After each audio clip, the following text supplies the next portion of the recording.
उसी प्रकार से सबके प्रतिनिधि होकर के और सर पूजा कर रहे हैं। इसलिए जो भी जितने भाव से यहाँ बैठेंगे तो उसको उसी भाव से मिलता है।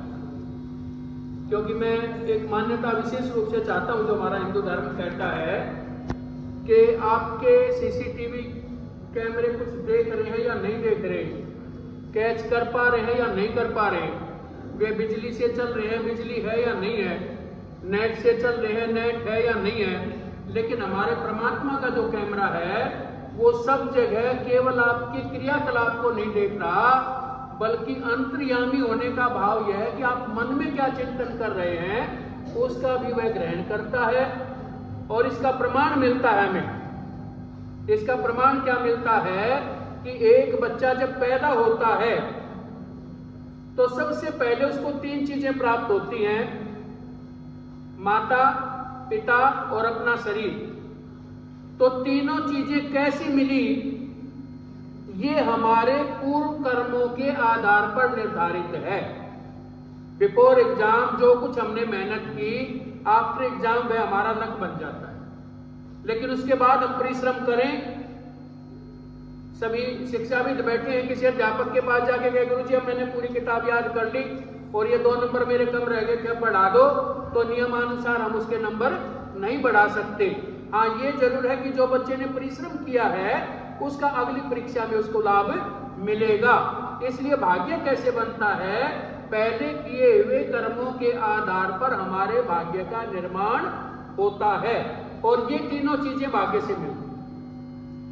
और मैंने तो ये देखा, वैसे बच्चों को तो हम यही बताते हैं, कोशिश भी यही अपनी मानसिकता बनाने की कि कर्म प्रधान विश्व रचि राखा, कि कर्म की प्रधान है, लेकिन वर्तमान कर्म की प्रधानता नहीं है। यदि वर्तमान कर्म की प्रधानता होती तो रोडों पर पत्थर तोड़ने वाले, खेतों में मजदूरी करने वाला किसान और मजदूर सबसे रईस होता, सबसे ज्यादा आदरमान उन्हीं का होता। लेकिन आदरमान तो उनका होगा, परंतु अब नहीं, आगे उस परिश्रम का जब फल मिलेगा तब होगा। तो ये जो बहुत सुंदर रंग रूप वाले बैठे हैं, बहुत सुंदर शिक्षा वाले बैठे हैं, बहुत अच्छे मान सम्मान वाले बैठे हैं, ये संसार का नियम है, बिना किए यहाँ किसी को कुछ नहीं मिल रहा। इन लोगों ने पहले परिश्रम कर रखा है, अब भी करेंगे तो आगे और अच्छा मिलेगा। क्योंकि कोई भी व्यक्ति महान तभी बनता है जब हमारे पिछले कर्मों का भाग्य के रूप में हमें सहयोग मिलेगा। क्योंकि आप देखेंगे, मैं एक बड़े अधिकारी से मिला था मैं पीछे 12 तारीख को ही, तो मैंने पूछा, मैं कहा सर आपका तजुर्बा तो काफी होगा, अपना डीसी यहाँ भी रहे, तो मैं कहा जी मैं ये मानता हूं कि 1000 बच्चों ने या सदस्यों ने एग्जाम दिया और उसमें से आप जैसे जो बहुत प्रतिभाशाली व्यक्ति हैं वे 10 कामयाब हो गए और 990 आदमी जो शेष रह गए।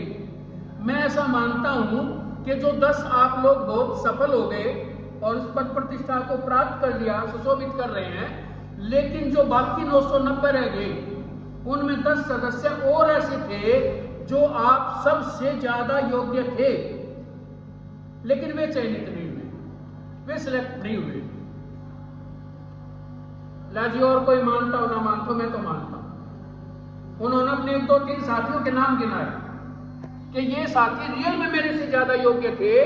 अभी कोई मस्त का भी मैं इंटरव्यू पढ़ रहा था, उन्होंने भी ये कहा कि भाई मेरी टीम बनती चली गई और काम बढ़ता चला गया। ऐसा नहीं है कि मैं सबसे ज्यादा प्रतिभाशाली था, मैं तो नॉर्मल से भी पिछड़ा हुआ था अपनी क्लास में।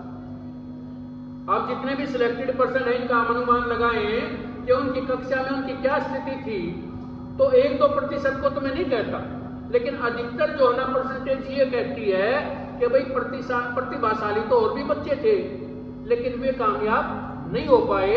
तो उसके पीछे 2 चीजें, एक तो हमारे पूर्व जन्मों का कर्म जो हमारे भाग्य के रूप में मिला, और एक मैंने अभी गुरुजी से पिछले साल एक छोटा इंटरव्यू टाइप पूछ लिया था, माँ गुरुजी आप अपनी सफलता का राज क्या मानते हैं?